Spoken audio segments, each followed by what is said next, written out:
Natin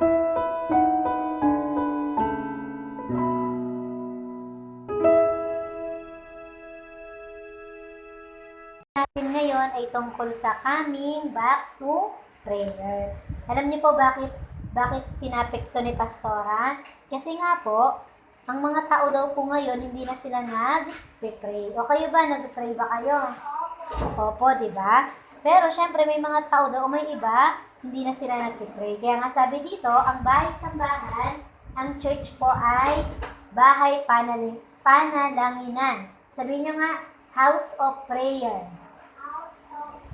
Okay, very good si Pepay, nakikinig. At sabi dito, di ba, alam niyo po ba na ang church hindi ito palaruan, hindi ito pumunta tayo dito para laging maglaro. Kundi sabi doon, dapat talaga pag pupunta ka ng church, nagpipray ka talaga. Kaya kung wari si Pastora, pagpapasok po ako dito, pag mag-isa lang ako, marinig niyo, magkapatugtog ako dyan, kasi that means nagpipray ako dito sa loob ng church. Okay? Kasi nga po, ito ay lugar kung saan pwede kang manalangin. At alam niyo po ba si Jesus, alam niyo po ba, nagpipray siya. Ano pong ginagawa ni Jesus? Nagpipray. Kaya kung si Jesus, di ba, nagpipray, dapat tayo din daw po nagpipray. Kasi sabi nga dito, di ba, nung si Jesus daw po, pinili niya yung mga disciples, nagpray muna siya. Hindi agad nag-decide si Jesus. Kundi ang ginawa niya, nagpray muna siya. At sunod, nagpray siya kung saan siya pupunta. Sa lahat po ng pinupunta ni Jesus, nagpipray siya. Kapag gagawa siya ng himala, nagpipray siya. Kapag nagtuturo siya, nagpipray siya. Kapag po magpapagaling siya, nagpipray siya. At kahit nga pag na meron siyang ginawang kakaibang bagay, o mga bagay nga daw po na para sa Panginoon, siya po ay nagpipray. Kaya po sabi sa Hebrews 7:25, kaya maililigtas niya ng lubos ang sino mang lumalapit sa Diyos sa pamamagitan niya. Alam niyo po, talagang kay Jesus, pwede po tayong umasa at saka maniwala. Dahil dahil nabubuhay siya magpakailanman upang mamagitan para sa atin. Alam niyo po si Jesus, pinag-pray niya tayo. O kayo alam niyo ba yon yung mga bata? Alam niyo ba na si Jesus pala pinag-pray si Kian? Si Jesus pala pinag-pray si Pepay, di ba? At lahat po tayo dito, pinag-pray tayo niyon. Para maging malakas tayo, para maging maayos tayo. Si Jesus, malapit siya sa Ama. Tapos ang ginagawa niya, dahil nga, di ba yung turo na siya sa inyo kanina, pag sino yung sabi, di ba, kung kakilala ng anak niya, pag sinabi ng anak, di ba, gagawin ng tatay.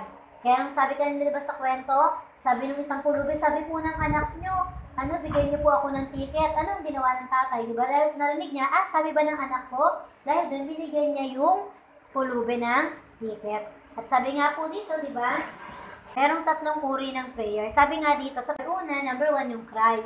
Na tayo, pinag-pray tayo, pwedeng kahit wala daw po tayong sinasabi, yung tumutulo lang luha mo. Kung wari, kapag ito nasaktan ka talaga, may nang away sa'yo, feeling mo wala kang kakampi, wala sa yung wala sa'yo nakikinig, wala kang kaibigan na makikinig sa'yo, sabi sa pag-pray, pwede kang umiyak kay Lord. No, Lord, kasi po inaway niya po ako, Lord, kasi po nasaktan po ako. Tapos ito namang pangalawa, yung conversation, ito po yung may relasyon ka kay Lord. Kung wari, di ba pwede tayong magkwento sa kaibigan natin kasi alam natin kaibigan natin siya. Di ba? Pwede tayong magkwento sa mga magulang natin kasi alam natin magulang natin sila. Ganon din po kay Lord, na yung conversation, pwede mong sabihin, yung parang normal ka nakikipag-usap sa taong close na close mo. Ganon mo pwedeng kausapin ang Panginoon. At pangatlo, yung confrontation. Yung confrontation, ito naman po yung sinasabi na nag-take ng authority na in Jesus' name, itong mga mga nang-aaway sa akin, itong mga demonyo na gumugulo sa akin, lumayas kayo. In Jesus' name, itong mga mali sa buhay ko, pinapalayas kita sa pangalan ni Jesus. Ganun daw ang pwede mong gawin sa prayer. Una, pwede mong sabihin lahat ng saloobin mo, lahat ng iyak sa Panginoon. Pangalawa, yung parang nakikipag-usap ka lang sa tatay at nanay mo na meron kang relasyon o kaibigan. At pangatlo, confrontation. Kino-confront mo lahat ng mga mali sa buhay mo at pinapalayas mo yun. Pwede nga daw po ang confrontation. Ito yung sinasabi na mag-take ka ng blessing. In Jesus' name, lahat ng mga pagkapala ko, tinatanggap ko na kasi authority mo yon, karapatan mo yan bilang anak ng Diyos. At sabi nga dito, may sabi diyan sa Matthew 7:7, humingi kayo sa Diyos at bibigyan kayo. Hanapin niyo sa Kanya ang hinahanap ninyo at makikita ninyo. Kumatok kayo sa Kanya at pagbubuksan kayo. Kaya merong 3 matututunan tayo diyan.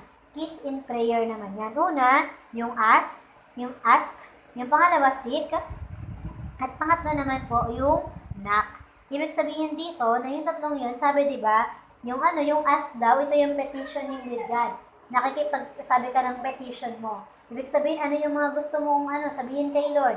Anong gusto mong mga ipaglaban, di ba? Minsan may mga pinaglalaban tayong bagay na, Lord, ito yung matanggap ko. Lord, ito yung para sa akin. Ay, ganun daw yung pag-aas. Lahat ng anything that you need, anything na dapat na sa'yo, kunin mo yun kay Lord. Higilin mo sa Kanya kasi willing siyang ibigay sa atin.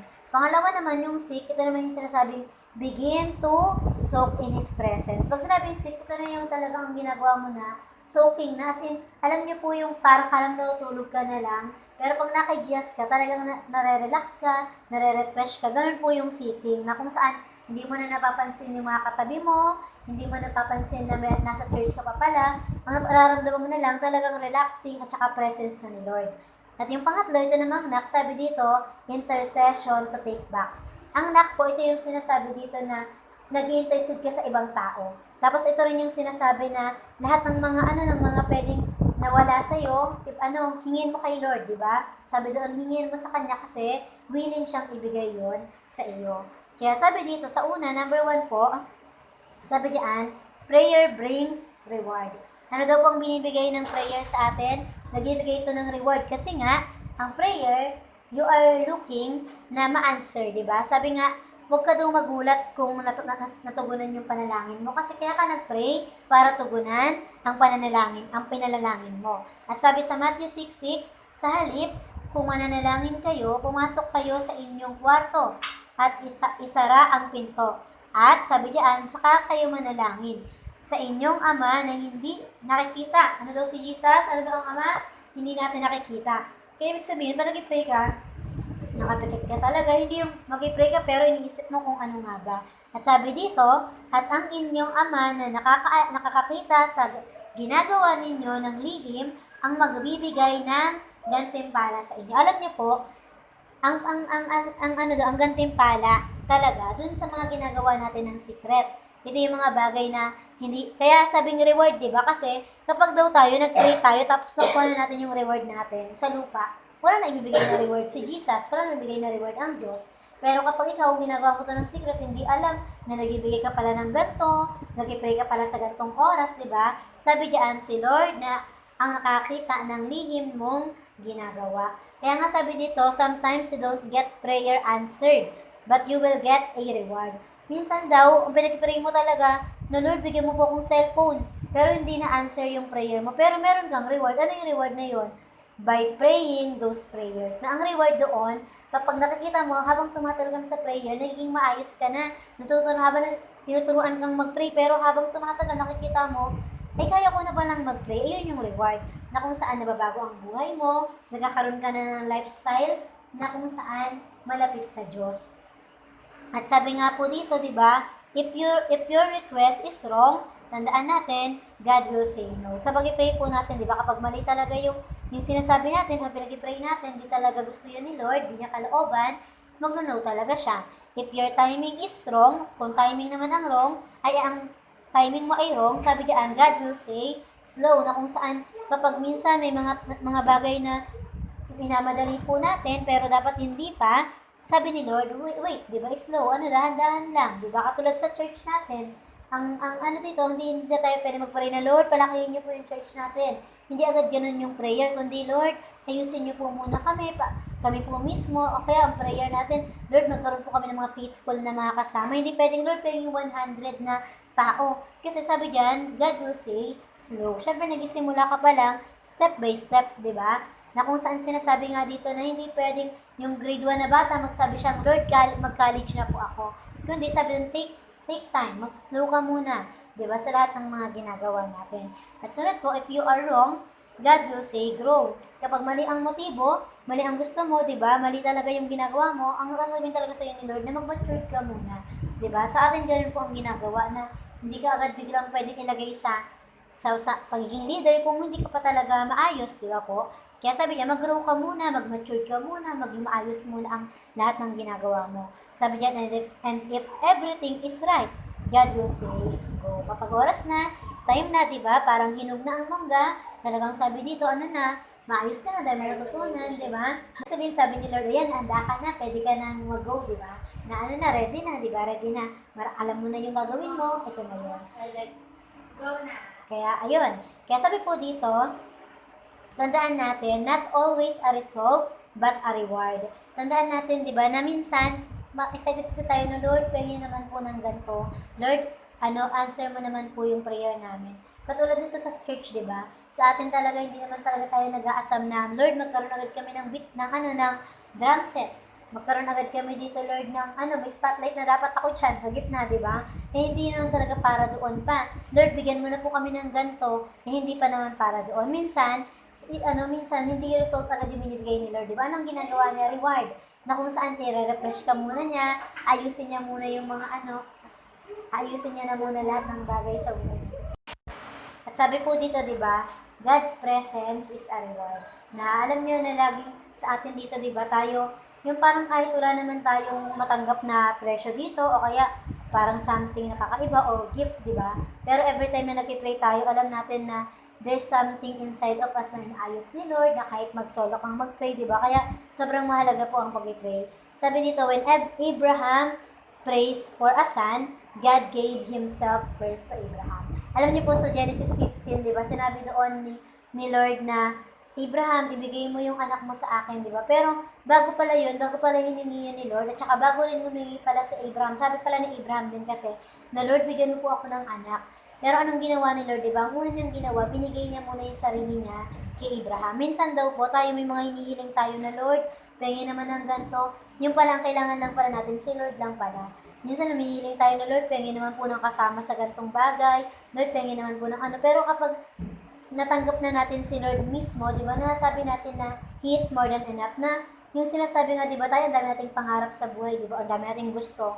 Pero once na pumasok si Lord sa'yo, parang He is more than enough, na parang dati gusto mo pang magganto, gusto mo pang magtayo ng mansion, gusto mo pang magkaroon ng bahay na may swimming pool, yung pamangkin ko, di ba, ganun. Si Syra, sabi niya, basta paglaki niya daw magaganto. Pero once ng time na na-receive mo si Lord, o parang natanggap mo si Lord mismo, di ba? Parang may pala, yung parang makakanta mo lang, wala nang hahanapin pa, di ba? Wala, kundi ang mamalagi sa piling mo. Yung mga galong bagay, yun yung nasasabi natin. Kaya sa Abraham, alam niyo po, ba't daw hindi siya agad binigyan ni Lord ng anak? Kasi alam ni Lord na sa Abraham, longing pa siya sa anak. Pero di ba pinagantay siya ng 25 years, na kung saan para nakita na ng Diyos na ito sa Abraham, talagang alam niya ng kung sino ang priority niya. Saka ibinigay si Isaac. Ganon din daw po sa atin na hindi laging result agad. Minsan reward. Yung akala natin, di ba, yung result at reward parang parehas lang yun Pero ang result kasi ang pinag-pray mo, iPhone na Pro Max, di ba? Pero ayun pala habang nag-pray ka ng ganun, di ba, paulit-ulit. Pero habang nag-pray ka nun, biglang nakikita mong yung material things become less and less important sa'yo. Kasi si Lord na mahalaga sa'yo, reward ang tawag doon. Kasi si Lord daw, He is our great reward, di ba? Binanggit yun ni Abraham, sabi niya, He is my great reward, di ba? Ibig sabihin, wala siyang ibang hinihiling. Kaya maging ganun daw po tayo. At sunod, pangalawa, sabi diyan, prayer brings revival. Ayan, tandaan natin, naalala ko lagi yung sa revival, yung book ang tawag doon ni Leonard Ravenhill, di ba? Sinasabi doon kasi na ang revival daw nagtatari yon kapag nga daw ang mga Kristiyano hindi nagpipray. Di ba? Kailan lang daw magkakaroon ng revival? Especially sa sarili mo, di ba? Inside of you. Pa nagpipray ka. Kasi ang totoo, di ba? Hindi mag-take daw ang revival kung walang taong gustong mag-take time sa Panginoon. Kasi ang presence ni Lord, nare-revive yan sa puso mo, personally, kung nagpipray ka. Kaya ibig sabihin, hindi mo pwedeng sabihin na, Lord, gusto ko po agad maging malalim sa'yo. Lord, di ka naman nag-read ng Bible, di ka nagpipray, di ba?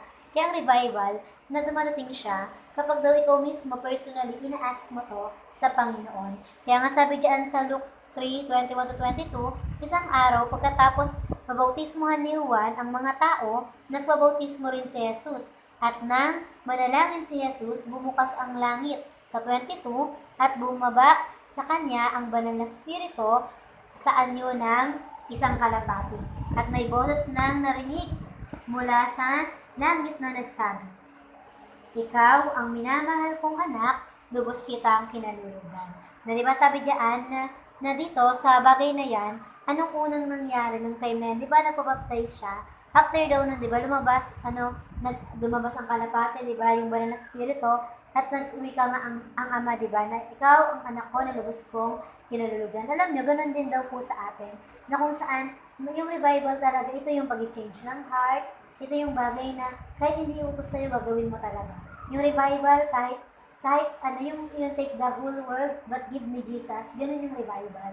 Yung sabihin na talagang yung mga tao, kusang loob, inaalis yung mga kasalanan nila sa sarili nila, kusang loob na biglang nagbabago ng buhay, kasi ganun ang revival, ganun ang nagagawa ng revival.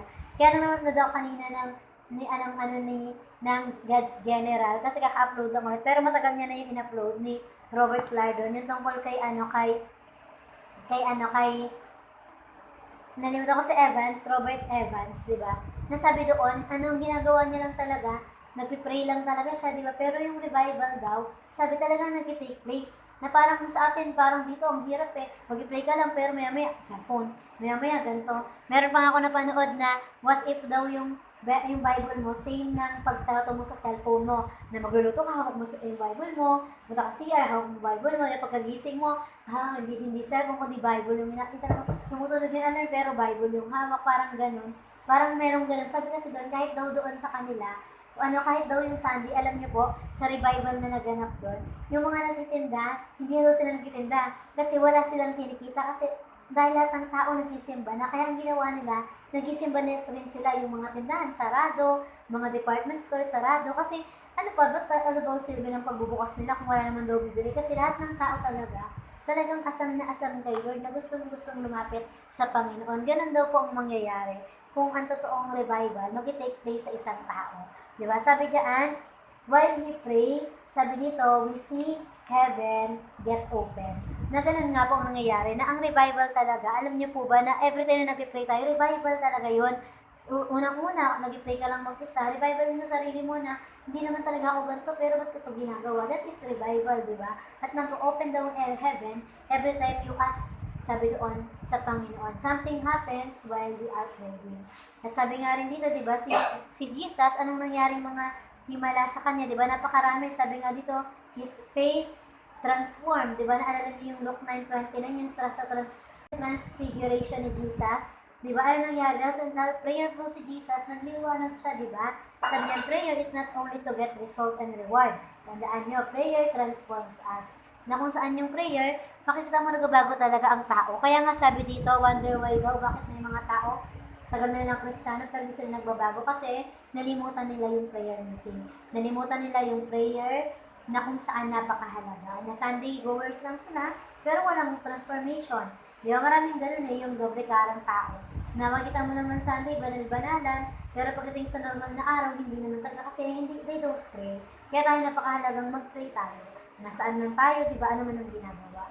Sabi rin dito, to experience God's presence. Kasi every time you pray, di ba, you open heaven. Tandaan nyo ganun, laging sinasabi bukas ang langit, mag-pray ka ng mag-pray. Once na nag-pray ka na talagang totoo sa puso mo, the heavens always open. Alam natin kung bakit, kasi tinatawag natin ang Diyos. Kaya kung ngayon, wala pang tissue ba? Hindi pa wala pa yung mga feast na yun. Pero tandaan natin, di ba, dahil nag-pray ka, magbubukas ang langit kahit para sa iyo. Kasi ganun kakahalaga sa Panginoon. Dahil ganun, nagmamatter kay Lord yung prayer na ginagawa mo. Kaya nga sabi dito, di ba, meron dito isang kwento na isang lalaki.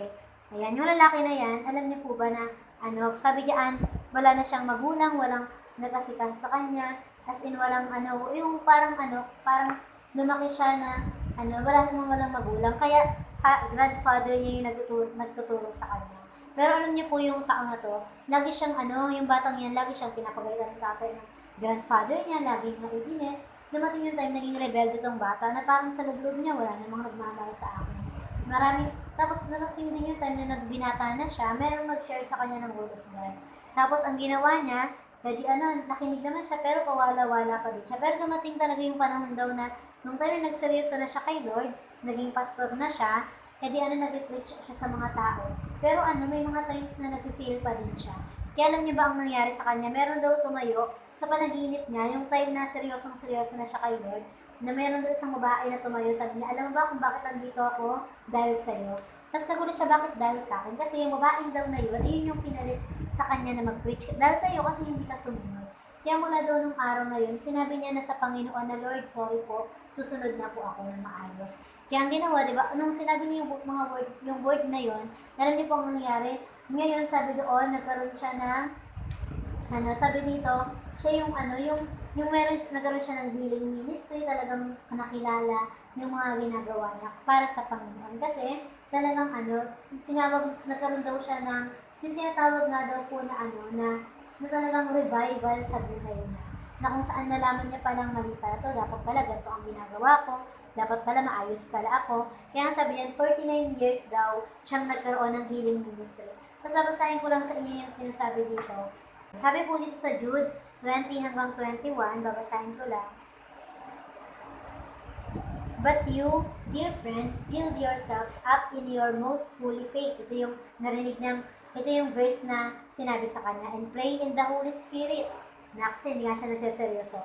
Keep yourselves in God's love as you wait for the mercy of our Lord Jesus Christ to bring you to eternal life. Tapos, naano siya doon? Kasi nga, sabi doon, for the mercy of our Lord Jesus Christ to bring you to eternal life. Kaya after nun, di ba, talagang sumunod na po siya sa Panginoon. Kaya nga sabi dito, if you want a revival, this is, sabi doon, it will not happen unless you pray.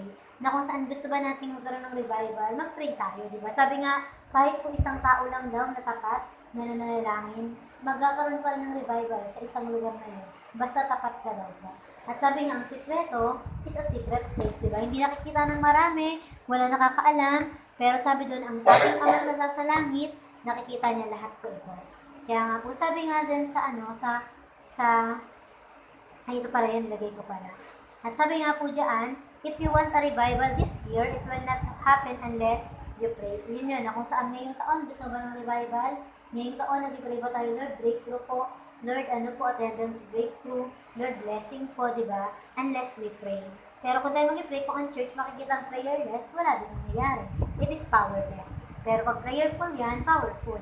At sunod, sabi rin po dito, pangatlo, prayer brings a release. Ano yung release, di ba? Ang ibig sabihin kasi ng release dito, ito nga yung sinasabi na talagang magkakaroon ka ng blessing, magkakaroon ka ng something na yung masasabi mo talagang freedom sa sarili mo. Sabi po dyan sa Matthew 26:40-41, bumalik siya sa mga alagad at nadatnan niya silang natutulog. Yan. Sinabi niya kay Pedro, hindi ba niyo kayang makipagpuyat sa akin kahit isang oras lamang? Magbantay kayo at manalangin upang hindi kayo malagay sa tukso. Tunay na ang espiritu ay nagnanais, ngunit ang laman ay mahina. Na kung saan, di ba, alam niyo po, bakit daw po may mga Kristiyanong mahina talaga sa pananampalataya? Kasi di ba, itong panalangin daw, ito yung pinakaunang kinakatamaran ng mga tao. Kaya nga ang prayer meeting, di ba, hindi siya dinudumog, hindi talaga siya madalas gusto ng mga tao. Nakarinig na pray, ayaw namin yan, marami daw tao ganun. Pero sabi dito, John Bunyan, sabi niya, prayer will seize man from sin. Di ba, ititigil ang, makakastop ang kasalanan, di ba? Talagang hindi makaka-take place sa buhay natin pag nag-pray tayo. Or sin will cease man from prayer. O ang gusto natin, di ba, pag nagkaroon ka ng kasalanan, kung nagkakasala ka, may kasalanan, may hirapan ka talagang manalangin, di ba? Kaya nga tandaan natin na dapat yung prayer will cease man from sin. Ayun yung i-claim natin. At sabi niya, no man can be a man of prayer. When he didn't pray, didn't do great work. Sabi naman yun ni P.M. Bounds, di ba, na ano nga daw, ang sabi niya dun, di ba, ano ang great work? Yung prayer, di ba? Nagkakaroon ka ng work, yung great na nangyari sa buhay mo because of your great prayer. Dahil dun sa pag-pray mo daw, sa pakasipagan mo, manalangin. Kaya nga sabi diyan, sa Luke 22:40-43, pagdating nila roon, sinabi niya sa kanila, manalangin kayo upang hindi kayo madaig ng tukso, di ba? Nag-ano talaga si Lord palagi sa atin na mag-pray ka palagi para hindi ka manghina, mag-pray ka palagi para hindi ka matempt, di ba? Huwag natin hayaan na yung mga flesh natin, ito yung mag-overtake sa buhay natin. Nagpakita sa kanya ang isang anghel mula sa langit at pinalakas siya. Di ba ito yung time na nag-ano si Jesus ang tawag doon, nag-fasting, di ba? Kaya anong ginawa? Sabi doon, pinapalakas talaga tayo ng prayer, di ba? Hindi tayo, hindi binabawasan oras. Yan mo na yan. hindi siya nagpapahina sa'yo, kundi totoo, nagpapalakas yun sa atin. Kaya kapag pagod, mag-pray, di ba? Kapag parang nakakatamad pumunta prayer meeting, pumunta ka din. Sabi niyan, I pray, but I didn't. Sabi niya dito, may sa si Jesus, di ba, nag-pray daw talaga siya, di ba? Talagang si Jesus, hindi niya yung kinakalimutan siya. Ang pinakalimbawa ng talagang taong nagpe-pray, di ba?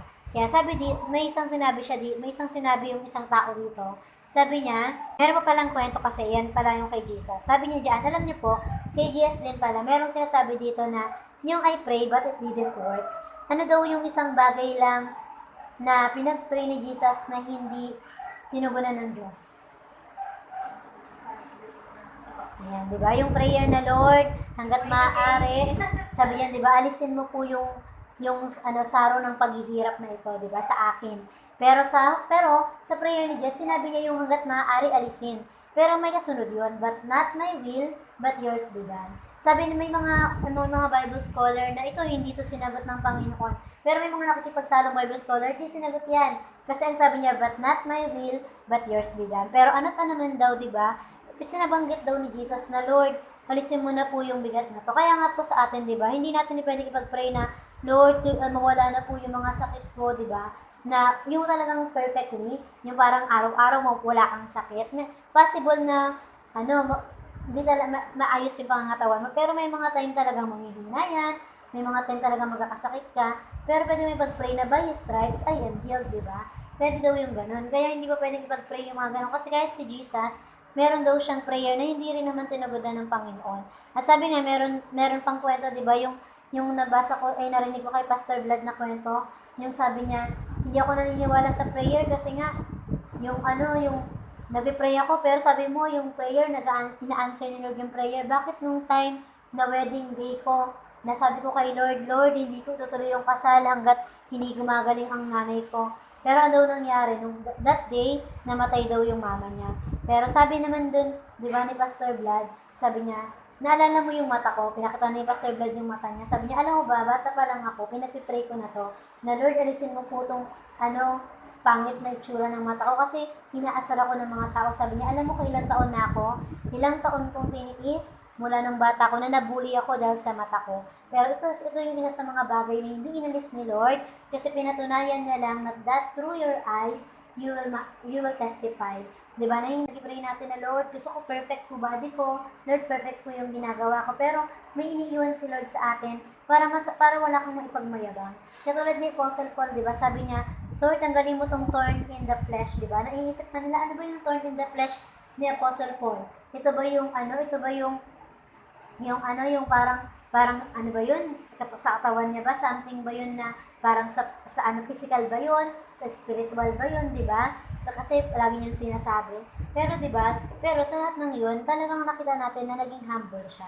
Kaya nung time na yun, sabi ni Pastor Vlad, oo, may mga prayer tayong hindi sinagot ni Lord, pero hindi natin alam kung ano ba kasi ang plano ng Panginoon. Di ba? Hindi natin alam kung may plano ang Diyos. Kung hindi man nabuhay ang nanay niya, baka naman daw kasi ginusto na talaga ng nanay niya sa langit kasi mas masaya sa langit kasi Christian naman sila, di ba? Kaya sinabi niya sa lalaki na yun na dapat magtiwala ka pa rin sa Panginoon. Sabi niya, what do you do when asking God in prayer but not answered? Ano ang ginagawa natin? Marami sabi, di ba, umaalis na sa Diyos, iniiwan ang Diyos kasi sinasabi nilang hindi totoo ang Diyos. Pero ang totoo, di ba, totoo ang Diyos. Minsan, ikaw lang ang hindi totoo sa pananampalataya mo sa Kanya. Sabi nito, our Savior too had an unanswered prayer. Sino daw? Si Jesus, meron din siyang unanswered prayer. Pero sabi niya, that means our Savior sympathize with us. Na kaya, sabi dito, dahil meron si Jesus unanswered prayer, sabi niya, kaya alam niya kapag may prayer na hindi natugunan sa'yo, alam niya yung mga paghihirap, alam niya yung mga times na nahihirapan ka po. At sabi niya, that means, gusto niya talagang sabihin sa'yo na naiintindihan kita. Naranasan ko yan, yung hirap na naranasan mo, naranasan ko yan nung nasa lupa pa ako. Yung iniwan ka, naiwan din ako. Yung nag-isa ka, nag-isa din ako. Nung panahon na gusto ko sana may kasama sa prayer, sa OPM, wala, hindi rin nila ako sana natulog din sila. Diba? Parang pwedeng sabihin daw yun ni Lord. Diba? Kaya sabi dito, diba, the answered, sabi dyan, continue in pray like what Jesus did. Tandaan natin, diba, na ayun pala ang sagot. Ayun pala, bakit pala ako nahihirapan? Bakit ko pala ito nadadanas? Kasi, ayun pala ang sagot. Na si Jesus kasi, naranasan niya daw yun, di ba? At sabi nga po dito, sa Revelation 6:10-11, babasahin ko din po kasi hindi ko naman ata dyan na ilagay. Sabi sa Revelation 6:10-11, they called out in a loud voice, "How long, sovereign Lord, holy and true, until you judge the inhabitants of the earth and avenge our blood?" Then each of them was given a white robe, and they were told to wait a little longer until the number of their fellow servants and brothers who were to be killed as they had been was completed. Ito lang po yung sinasabi kasi na, Lord, hanggang kailan ba namin mararanasan yung paghihirap na ito? Pero totoo, di ba? Mararanasan mo yan, pero tandaan mo na lagi mong kasama ang Panginoon. May mga times mahirapan talaga tayo sa Kristiyanong pamumuhay natin. May mga times ma-hurt talaga tayo. Pero sabi doon, it won't last, di ba? Ano yung parang hindi naman siya mag-long last, di ba? Kasi ang long lasting naman talaga, yung kasama natin si Lord, di ba? Sabi niya, you cannot approach the foundation of prayer without the gospel. Tandaan natin, di ba, na kung wala ang gospel, talagang hindi mo daw talaga yung sinasabi dito na hindi mo makukuha yung bagay na yung sinasabi, asa na ba ako? Sabi diyan, dapat daw alam natin yung gospel sa mga ginagawa, yung sa mga pag-pray natin, di ba? Kaya kahit nga ang gospel, tinuro tong mga, yung you will have tribulation, di ba? Kasi sabi ni Lord, naranasan niya rin yan, pero but be of good courage, kasi nga daw, natapos niya yun. Sabi diyan, good God, meron tayong good God, pero meron talagang kasing bad people. Di ba? Ang totoo, mabuti ang Diyos. Kaya ngayon sinasabi palagi na, yung ano nga daw, kung ano man ang mangyari, di ba? Mabuti pa rin ang Panginoon. Kaya ang Diyos, binibigyan niya tayo ng mercy. Ang mga tao lang naman daw yung hindi, pero ang Diyos, hindi siya ganun. Sabi niya, we live in a broken system, but there is eternity. Kuwari, itong earth, di ba, broken, tsaka ano talaga to, sabi doon, corrupted, di ba? Kaya minsan makikita mo, ang gulo ng mundo, hindi lang pala minsan, madalas nga eh. Pero meron naman tayong eternity, di ba? Sabi diyan, turn over to God in heaven went perfect. Tandaan natin na hindi daw lahat yan magtatagal. Ang magtatagal talaga, yung salita ng Diyos sa atin. Di ba na kung saan pagdating natin ng langit, nagiging maayos lahat. Sabi nga kasi dito, when prayer is delayed, God will give you comfort. Na minsan may isip mo na yung mga yung mga na-miscarriage, yung mga na ng anak. Di ba parang may mga pagkakataon traumatized daw sila. May mga may mga yung parang, magtitiwala pa ba kami, may ganito pa ba? Pero di ba parang may mga pagkakataon nagbibigay si Lord ng comfort na minsan nahihirapan ka sa bagay na yan. Minsan nga daw po, kung saan ka pa bumagsak, doon rin ilalagay ni Lord para yung tumayo ka. Kung yung sinasabing na rape nga daw po, di ba? Parang biglang tatayo siya ni Lord, i-comfort siya ni Lord, through din sa mga tao, di ba, na niya pala, pag-ministeran niya, yung mga nakulong, di ba? Pero sa mga taong nakulong, dahil nakulong din siya, mapag-ministeran niya yung mga taong yun. Kasi si Lord talaga, lagi siya nag-give ng comfort. Sabi niya, I am not praying to God. Ito yung sabi dito, I am not praying to God, answer my prayer, but God's will be done in my life. Na ganun daw dapat natin ipag-pray na, Lord, hindi naman po talaga ang pinag-pray ko, answer mo yung prayer ko, kundi mangyari po ang kalooban niyo sa akin. Kasi may mga times na kung tayo lang daw, kung sarili lang natin, gusto natin maganda lang ang pag-pray natin, gusto natin maayos lang. Pero ano ba ang will ni Lord, di ba? Si Joseph daw po, kung hindi daw po naranasan ni Joseph na maging alipin, na mabenta, di ba? Hindi daw siya magiging humble kung tutuusin. Kasi si Joseph, di ba, nung nakita niyang favorite na nga siya ng tatay niya, tapos ginamit niya pa yun para sabihin sa mga kapatid niya na, alam niyo ba, nakapalagi ba, luluhod kayo sa akin, di ba? Meron sa kabataan niya, meron din siyang pride na mindset daw po. Pero nung naranasan niyang mapunta sa labas, maging alipin, di ba? Parang ilang years yun, natutunan niya na nag-heal na siya, kaya niya patawarin yung mga kapatid niya, di ba? Nasabi doon, ganun po pala na minsan talaga may mga turo sa atin na dapat masaktan ka muna sa bagay na yan para nang sa gayon, wala kang may pagmalaki, yung wala kang masabi sa mga ganitong bagay. Minsan talagang ginagamit yun ni Lord na parang pag ang yabang-yabang mo na, ibabagsak ka talaga niya. Nang sa gayon, wala kang may pagmalaki sa Diyos. Di ba? Wala tayong pagmalaki sa Kanya. Kaya lang natin pag-pray na yung will talaga ni Lord. Kung dumarating yung trials, take it with all joy nga, di ba, na sinasabi ni Apostle Paul, di ba, maging masaya ka sa bagay na yun, di ba? Because in the trials, you will be triumphant, di ba nga po? Kaya yun yung sinasabi na may matututunan kang something about dyan. At sunod, sabi dyan, sa number 3 nakalagay, pero 4 na yan, prayer brings result. Ano daw po? Ito na yung sinasabi kanina. Ito yung prayer brings result. Sabi nga po dito, one of the greatest tragedy is unemployment angels. Naalala niyo yung kwento ko sa inyo sa isang prayer meeting din. Doon na tayo sa Magdaong. Sabi ni Franklin Jensen. Pero yung kwento na to iba to. Yung kwento ng angel na umakit siya sa langit, di ba yung tao? Tapos sabi niya, bakit itong mga angel na to, nakatambay lang, wala silang ginagawa. Kasi daw, ang tamad-tamad daw mag-pray ng mga tao sa lupa. Di ba? Kaya ibig sabihin, di ba, ang pinakamalaking tragedy daw, saan? Is yung unemployment angels. Na gustong-gusto ng mga angels, mag-pray kayo kasi answer namin prayer nyo. Kasi may mga answer na sa prayer nyo. Gustong-gusto ni Lord na bigyan kayo ng mga ng mga pinag-pray nyo. Pero diba, ang tao tamad na tamad mag-pray. Gigising ka lang sa umaga, sabi mo lang kay Lord na Lord, pengi po na nga to, hindi ko pa masabi. Ang gusto mo palagi, yung pinakapos ka pa. Ang gusto mo, kapag wala nang pagkain, doon ka lang talaga pero pwede naman talagang magsabi ka na agad kay Lord na Lord, ang prayer ko po ganito. Kasi si Lord, masaya siyang magbigay nga po, di ba? Kaya tandaan natin yung ganung bagay.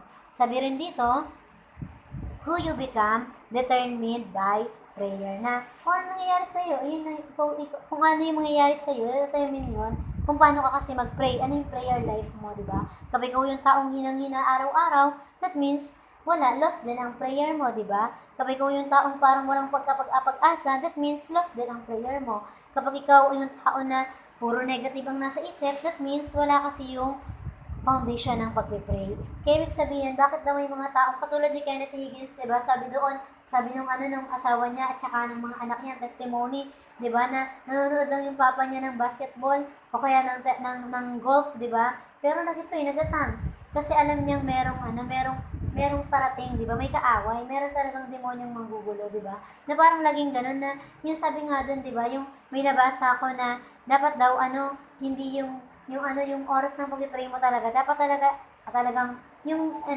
totoo yung pray without ceasing. Nasa jeep ka, nag-aantay ka makarating ng school, ng trabaho, di ba? Pray ka ng pray. Nasa ka, nag-pray ka pa din, di ba? Pag wala ka usap, pray, naglalakad, tahimik, pray, di ba? Kasi that means you're talking to the Lord. Kasi sa time na pinag-pray ka ni Lord ng marami, sabi doon kasi may darating na trials at sa araw na yun, dahil pag-pray mo yung mga bagay na yun, kaya mo nang tumarap. Yung parang kaya mo nang yung trials na yun, kaya ko yung tawanan kasi ito yung ito yung ginawa ko. Kaya, na-determine yun sa prayer mo. Kaya, magugulat ka, bakit mahinang Kristiyano, bakit wala siyang ganito, hindi niya kayang lumaban, kasi kinakalimutan ng pananalangin. Ito nga ang isa sa makakatulong sa ating lahat. Kaya nga balance ang Bible at ang prayer, di ba? Hindi pwedeng magaling ka na magbasa ng Bible, hindi ka nagpipray. Hindi rin pwedeng nagpipray ka, tapos hindi ka nagbabasa ng Bible, di ba? Kaya ang balance niyan kasi, yung prayer, you are talking to God. Yung Bible, the Lord is talking to you, di ba? Na yun, dalawa pala yun. At possible din sa pag-pray, kung kausapin ka nga din ng Panginoon, di ba? Through audible words, or utterance words, or sabi in your heart. Kaya nga sabi po dito, prayer will not change God, but change everything. Tandaan niyo po yun, ha? Tsaka sabi nga dito, alam niyo po, bakit sinabi ito na, who you become will determine by your prayer. Kasi alam niyo po si Jabez, anong pinag-pray niya? Lord, bless me. Indeed, di ba? Enlarge my territory. Keep thine hand upon me. At sinasabi niya pa doon na talagang i-bless nga siya. At ang sabi, God granted his prayer. Na kung saan, dahil ito pinag-pray mo. Di ba, na Lord, live, talagang inakasa mo sa prayer. Kung panahin niyo po ako, Lord, ganyan. Kaya receive na kukuha mo. Pero the more na, lagi mo lang narinig mo, sabi pag nag-pray, ganito daw gagawin. Narinig mo lang, di mo naman ginawa, hindi mo talaga mararanasan. Si Hezekiah, di ba, nung nag-pray siya, anong sabi niya, Lord, alalahanin mo po yung mga ginawa ko. Di ba, Lord, yung mga prayer ko po sa iyo, yung mga ganito. Di ba, nung sabi sa kanya ni Isaiah, mamatay na siya. Tapos, pero nung sabi, dinagdagan ang buhay niya kasi pinaalam na niya yung kay Lord eh. At sunod, si Hannah, di ba? Sabi niya kay Lord na, Lord, kapag po nagkaanak ako, bibigay ko po to sa inyo. Kaya na ginawa niya, binigay niya nga kay Lord. At the same time, di ba, talagang nagkaroon pa siya ng mga anak. Hindi lang daw si Samuel na nag-anak niya, meron pang mga sumunod. At sabi nga po ito, prayer will not change God, but change everything. Ayun pala yung pinakalas na, ang totoo, di ba? Hindi nun change ang Panginoon, hindi tayo tuturo dito ng maling doktrina na, ay, sa pag-pray, babaguhin ko isip ni Lord hanggang i-answer niya ang prayer ko. Ang totoo, kala mo na isahan mo si Lord, pero habang nag-pray ka, naisahan ka ni Lord. Kasi, binabago niya yung isip mo, di ba? Na, yung isip mo na, Lord, nilagay po sa billboard yung mukha ko. Pero di ba habang nag-pray ka, ay, mali ata yung prayer na yun. Hindi ata ito maganda, wag na lang pala, Lord. Di ba may mga ganun yung parang, may mga times na akala natin, binago natin yung isip ng Panginoon, pero hindi pala. Every time na nag-pray tayo, binabago ni Lord yung mga inisip natin, mga ginagawa natin. Kaya ayun lang po, dulag-dulag lang tayo, pero